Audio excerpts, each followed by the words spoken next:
Gracias, señor Falcó. Usted dirá. Alusiones, señora presidenta. 30 segundos.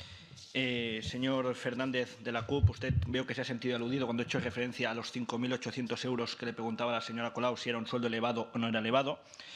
Usted con su dinero haga lo que quiera, déselo a quien quiera, a una ONG, a un partido político, pero usted la realidad es que cobra 5.800 euros al mes. Usted que lleva en su mesa un ordenador que equivale a 4 PIRMIs o a 3 salarios mínimos interprofesionales y que probablemente se ha producido en China en una jornada laboral de 18 horas sin ningún derecho laboral, en práctica esclavitud.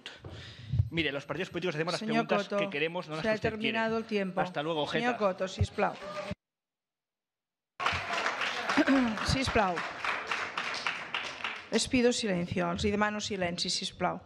Personals que penso que la presidència d'aquesta comissió també hauria d'impedir sobre preguntes banals, improcedents, estúpides i absurdes.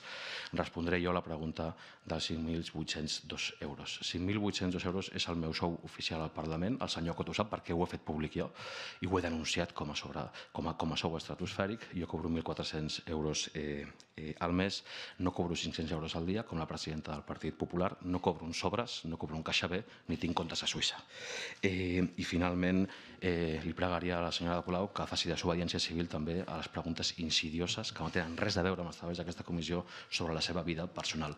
Senyor Coto, no és McCarthy ni és Torquemada.